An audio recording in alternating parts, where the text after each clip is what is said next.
What's the fear in the hype, anyways? I mean, like, what is the fear in a lot of things? We're talking about fear yesterday. We're talking about fear today. I'm going to touch on the prayer of Jabez. I'm going to touch on Matthew 6:9. I'm going to touch on praying. I'm going to touch on a lot of things. But what? What is the fear in hype? We're going to talk about that next.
Another day, another story, another 30 minutes with me. And I got to tell you how much I appreciate uh, all of you spending so much time with me. I consider it a privilege. And I consider what more than a privilege, I consider it a responsibility to literally be right.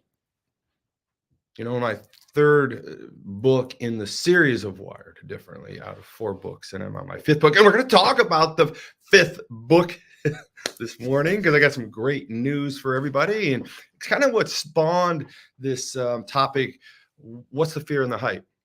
And why do you hype? Why do you do what you do and how you do it? I mean, I'm not the only guy in the world out there, self-promoting. And I just think we should get over the fact that Todd is arrogant. Todd has an ego. Todd has blah, blah, blah, blah, blah. He's talking about himself. And so it is, I suppose, true. I do have an ego. I suppose I can be construed as arrogant at times, but it's really not that. What throws people off, I think, is the hype.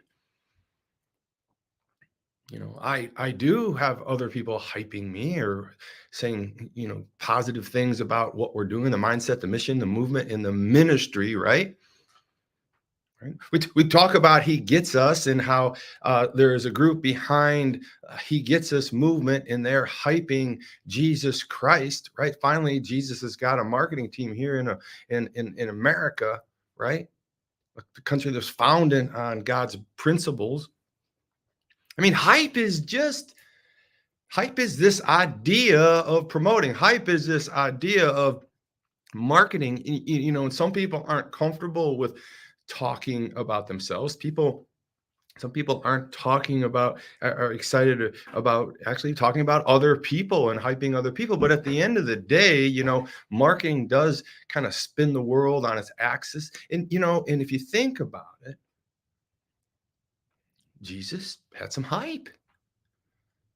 I mean, it's not like people didn't know Jesus was coming on all fronts. I mean, he was literally, he was hyped from the Old Testament. The Messiah, right, is coming. The prophet Messiah is coming. Christ is coming in flesh, God in flesh. They were talking about him, hyping Christ for some 1,000 years prior to the New Testament. I mean, go Google it, search it, look it up, do whatever you want to do. I mean, I was super inspired by a story this morning when I was watching Kid Rock be interviewed by the Joe Rogan Experience. And I'm like, what am I watching here? And StreamYard's having some problems right now, or I would show you the video. Maybe I'll show it to you tomorrow.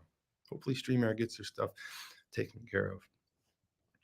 But the story of Joe Rogan and the hype of Christ is still going on. Joe Rogan is kind of in the same camp as the Mar.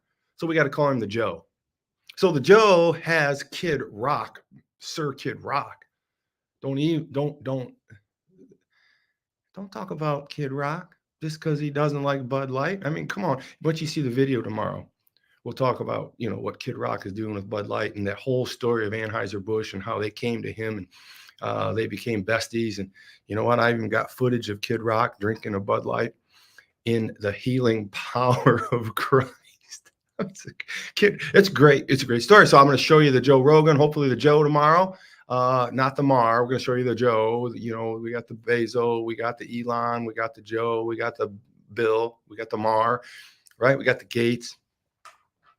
Well, we got Mr. Kid Rock, and we'll probably bring him in tomorrow. But the hype is, it's not like Todd's a bad dude because he's hyping a movie he's putting together, but writing the book first, and he's hyping it, right? If you just Google Todd Saylor today, this morning, you'll see that the press release is out, is being released nationwide for The Tiger in Us, the start of the book that I'm writing, and prefaces to an open and meet and greet in Hudson, Michigan. So if any of you are in the area of Indiana, Hudson, Michigan, on Sunday at from 2 o'clock to 4:30, we have an open house at the American Legion in Hudson, Michigan, and I'm inviting anybody from the Hudson era of the Win Streak Record. Anybody wants to come and see my father and see me? We're going to be talking about the book I'm writing titled "The Tiger in Us." So what's that got to do with anything? Well, what it's got to do with everything is that today's topic is fear, and the type of fear that we're dealing with is the result of hype. Hype is an anxiety to some people. Hype is fearful to some people. And so I thought I would just land on it this morning because I've got this cross section of like all these topics I want to talk about. I got the prayer of Jabez heavy on my heart. I'm going to be speaking on that Saturday night at Double H Ranch. It's going to be a phenomenal. Get your tickets now. Love to have you. Go to Todd Saylor Wire Differently on Facebook, and there's a ad there. Click the link. You can get your ticket. It's going to be dinner. It's a $50 ticket. They're going to feed you steak and potatoes and beans. I can't eat the potatoes, but I'll eat more extra broccoli, and I'll have some beans, and I'll have a big steak. They might give me 2 steak. I don't know. I'm going to be hungry that night. I bet I'm going to be hungry that way, but I'm hyping that right now because I want people to go. You know why I want people to go? Because I'm going to be sharing the prayer of Jabez. I'm going to be sharing how to expand or enlarge your boundaries. I'm going to be talking about this very thing that God has blessed on us through Christ, through our minds, through our free will, and through God's will, right? I'm going to be talking about how to triangulate God's will with our free will. So I'm hyping that. I'm also hyping the tiger in us. Something wrong with hype. That's how you do it. And you like say, why are you being so sensitive, Todd? I'm not being sensitive. But, some people call other people names. I don't know. I get called names. I'm not going to dwell on it. But at the end of the day, we have to be willing to face those fears of not being liked or not being gathered by other people. I mean, when you're in the public eye or you're trying to move a message down the road, like let's say maybe a revival. You don't think for a moment that your hype is not going to be challenged? Oh, there's Todd just trying to be famous. That's Todd just trying to be something. I knew him when he was a kid, and whatever. Like you have to go forward. I know a lot of you out there are in business, and a lot of you are out there trying things new, and you're crossing these thresholds of fear, and you're crossing these thresholds of what if it doesn't work? What if it doesn't work? And I just, I hearken this message that I saw with Kid Rock and the Rogan and the Joe. I mean, literally, Kid Rock was on the Joe Rogan Experience with the Joe. And the Joe looks at Mr. Kid Rock and says, "Hey, man, if you could go anywhere back in time." So check this out. So if you could go back anywhere in time, Kid Rock, you had a one pass to go back in time and to visit with somebody. Who would it be? And Kid Rock literally looks right at the Joe and says, "The Joe, I would go back to see Jesus."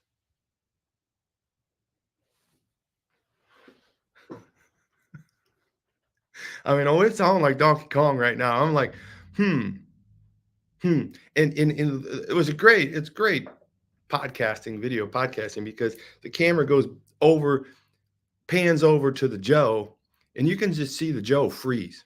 Like, uh, like now what do I say? Like, and this guy's probably the greatest podcaster ever. And Mr.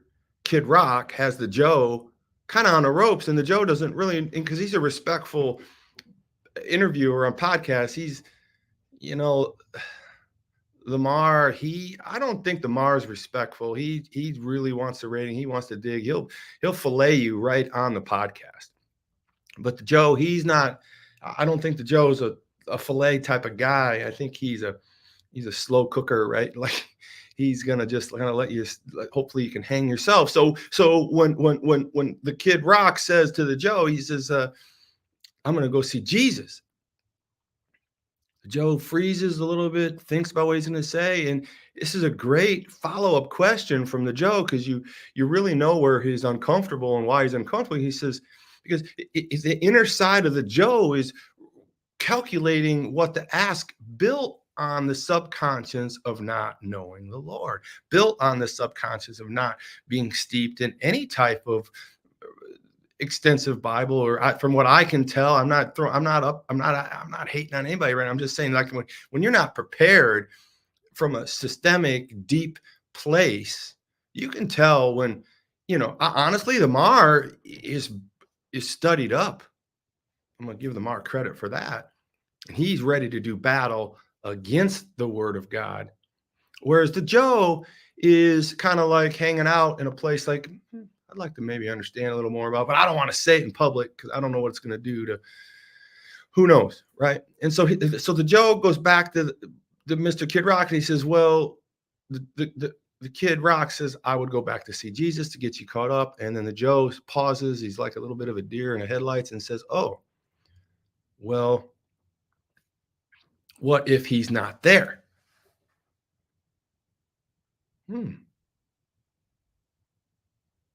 And the kid says back to Joe, he says this, oh, that would even be better because I would have him. He said, what if no one's there? And then the kid comes back and says, well, that would even be better because then I would have Jesus all to myself. I thought that was so beautiful and innocent and brilliant.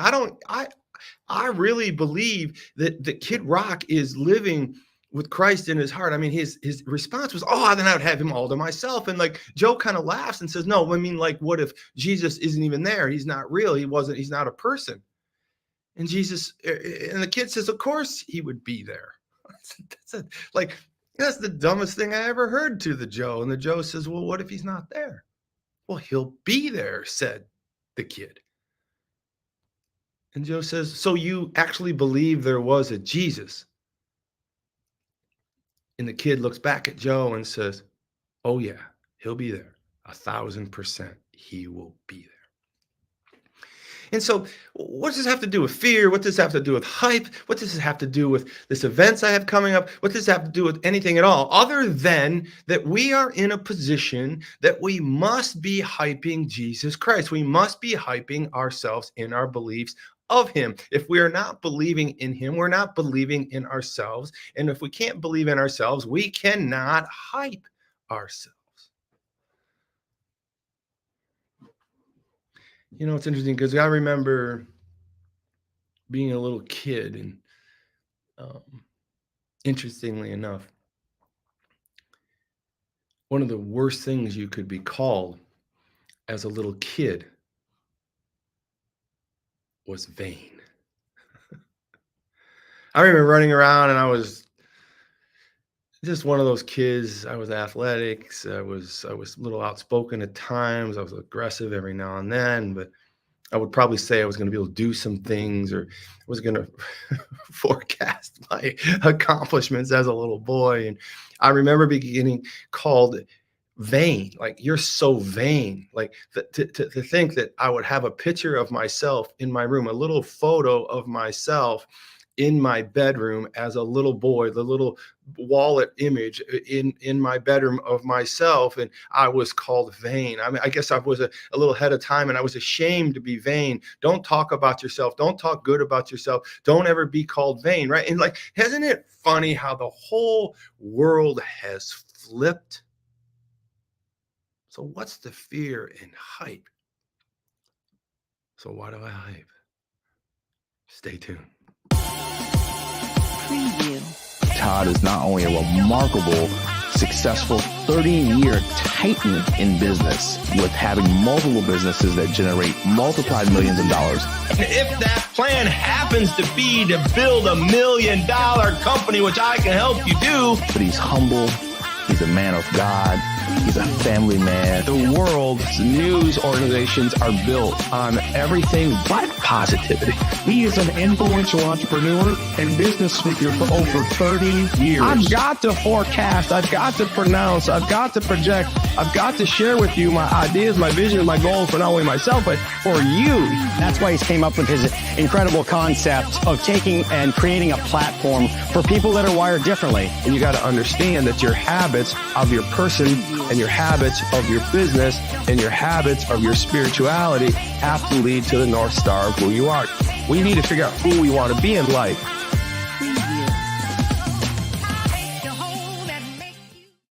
So stay with me this morning as we talk about why do I hype? What is the fear in hype? What is this all about? I wanted to parlay, this segue from yesterday when we talked about Psalms 56:3. I still have it up here on my board. David prays to God, when I'm afraid, I will put my trust and faith in you. And I want to really start that as the linchpin of why I hype. Before I would hype, I'm picking on myself because all of you should be hyping something. You should be proud of your children. You should be proud of your marriage. You should be hyping. You should be hyping your business. You should be hyping, first and foremost, your appreciation of what God has done for us. We're going to talk about the prayer of Jabez coming tomorrow, probably even more today. But I mean, hype is inherent. I mean, hype is, this idea of sharing your success, sharing your secrets, sharing your fortune, and truthfully, your good fortune and what God has delivered for you. And the prayer of Jabez is kind of one of those things that we were really, really dialed into in the Old Testament and First Chronicles on how we should be praying to God to expand our borders because we want to grow, right? So let's just leave that right there. Let's talk about, before we get there, this idea, if you're going to hype, which you should hype, and here's why I want you to hype in a professional way, right? I want you to be, listen, I was called vain when I was a little boy. I mean, I was hurt. I think I probably cried, be honest with you, when people would call me vain. Now, I don't think I was a guy, running around carrying on like a village idiot talking about how great I was. I do think, though, I forecasted some things that I might do. I mean, I had a legendary father, for goodness sake, that pretty much won everything he ever did. Matter of fact, part of the hype we're talking about today is this idea of the tiger in us. So I'm hyping. So if you go Google the tiger in us and Google it, you're going to see a press release that was released last night around midnight or something like that. And it's hitting the national wires right now. Or if you Google Todd Saylor, I know it'll pop up in Todd Saylor. If you Google Tom Saylor, Saylor, it'll pop up. And it's a beautiful press release that Chris helped me write. And Chris has just done a phenomenal job. And that press release is beautiful. It's got some images in it, and it's got the video of the movie trailer that we're putting together for this. This is a long process, so I appreciate you sticking with me. But for us to truly hype ourselves or broadcast what God has done for us in our lives through the things that we have done, to truthfully be a hype expert or a truthful hyper, right? Or a well-meaning hyper, the first thing you need to understand, the first step in hype is Psalms 56:3. When I'm afraid, I will put my trust in faith in God, in you. David's praying to God. Telling him he will put his faith in you. So anytime we go to hype something, we have created some fear sphere in us. Fear sphere, sphere, fear sphere. So if we have some fear sphere in us, a sphere fear or a fear sphere, you can put it either way you want, then we should be going to God for assistance. Because if we have a fear sphere, if we put ourselves in a place of fearful border expansion, right? First Chronicle 4:10, the Jabez prayer talks about us wanting to expand our borders. We'll get there. Maybe tomorrow, but we'll get there. But I want you to know the first step into doing proper hype is making sure that we've put ourselves in a good fear sphere. A good fear sphere. If it's a good fear, if it's something that will grow us or expand us, do something good for other people, that's a fear that we've created of success or not success. That's created a fear sphere for us. So if we're in the fear sphere, then we need to go when I'm afraid, because we put ourselves in this fear sphere. So now we're afraid. And what David tells us way back in Psalms 56:3, he says, when I'm afraid, I will put my trust and faith in you. So before you go to hype, run your Facebook ad, run your shout from the mountaintops. You're writing about your father and his history and his legacy and all the people he has helped and affected over time, right? Before you go there, you better get yourself right with God, because we want God to bless that fear sphere. Now, I don't always do it. I don't always get out in front of my fear sphere. I mean, I've just done so much of it. I'm 58. So, you just comes along with the territory over time. You find a way, you condition yourself, you do the reps, and you just kind of go through the process. And sometimes I get ahead of myself, and I don't go to God and say, hey, I'm getting ready to go in another fear sphere.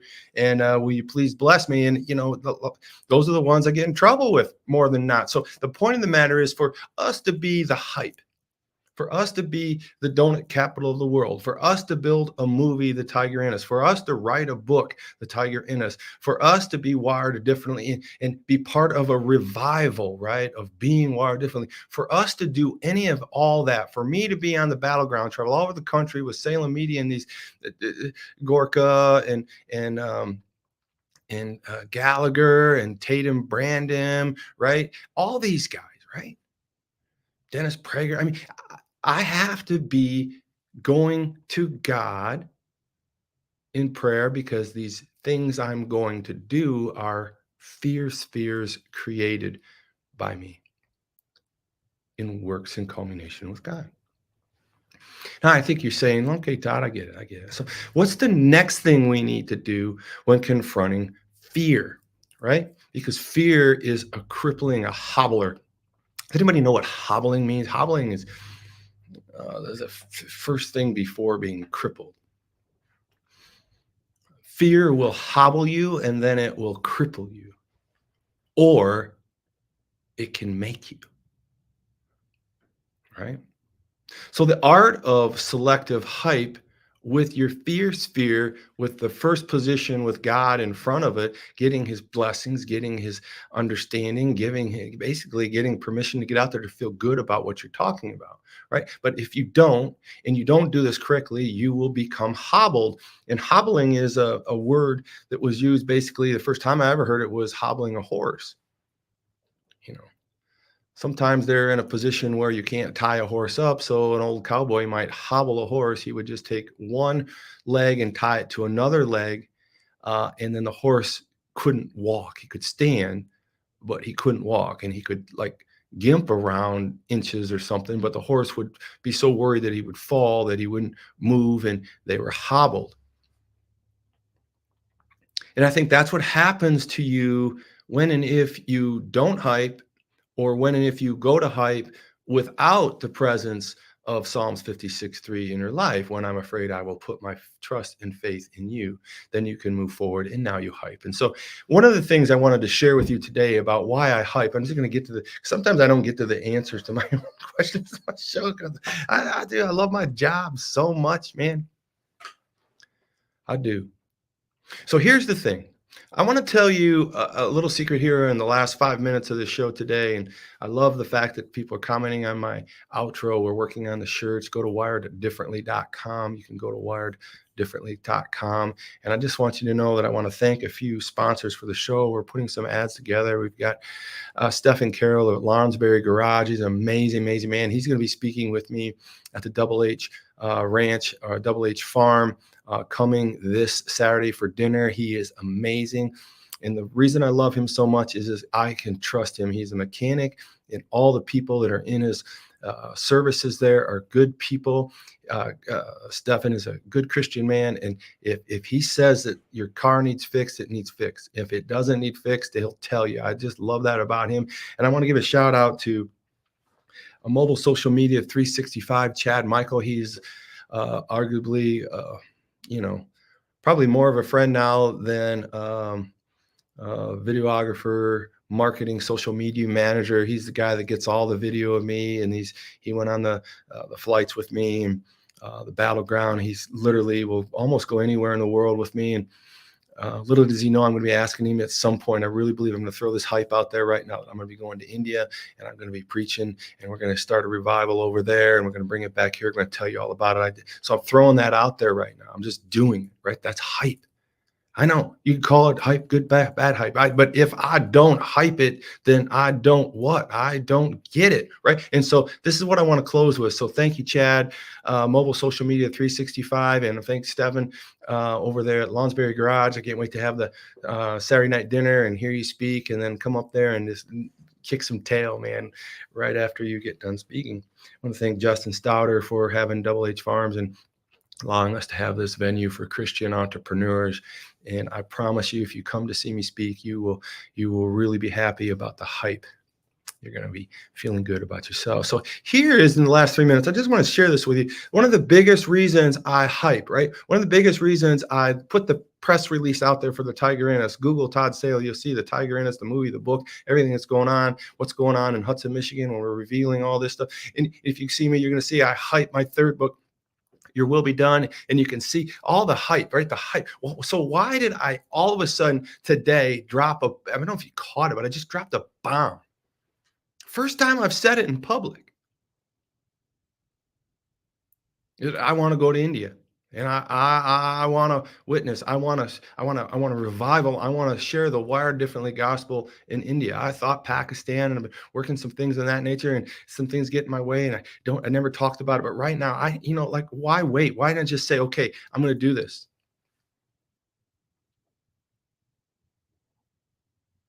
Because if you don't proclaim it, you can't name it.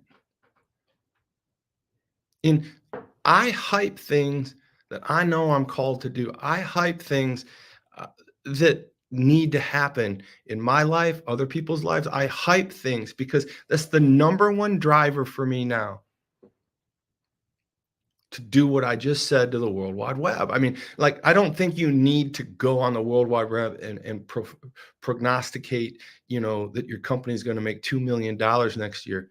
Although I'm not telling you that it's a bad idea to go on the World Wide Web and say something professionally about growth and how maybe you're going to do it, because it puts you in a position to go get it. It puts you in a position to drive the subconscious to work overtime for these products and processes and services and ideas that you've been called on, that which in Psalms 56:3, you said, I created a fear, and I go to God in trust and faith in him to handle my fears, right? So if you put that in the right position, you've put your hype out in front because you put God first. Now you can say, I'm going to do this. And now here's the deal. The guy, the backer, the investor, the partner in your process is God, right? You have have a partner that is a doer. You have a partner that we're going to talk about tomorrow in the prayer of Jabez that answers prayers, right? First Chronicle 4:10, Jabez, the very name of Jabez means pain and sorrow, which motivated him to not have pain and sorrow, but to work on the prayer of Jabez that worked for him, that will work for you, because A, B, and C is we put God first, we put God first, we put God first. Now we hype. I think you can do it. I know I'm going to do it. I'm super excited about everything that we got going on here. And I'm hyped today to tell you why I hype. Put yourself in the position to succeed. Then put God first. Obviously, you put yourself in position to succeed. And that is the place where you want to be, to hype, to push yourself forward, to make things happen. Too many of you out there are waiting and waiting and waiting and saying in the back of your mind, I'm going to do this. I'm going to do this. I'm going to do this. Oh, it's going to be great when I do. But you don't tell anybody. You don't tell anybody. You don't get an attorney, you don't get an accountant, you don't share it with anybody because you're too afraid to get out there and say you're going to do something. And so until you say you're going to do something, it doesn't happen because you have a fallback position in your mind, in your place, because you're not prognosticating it to anybody. Get out there and tell them you are going to conquer something today, wired differently.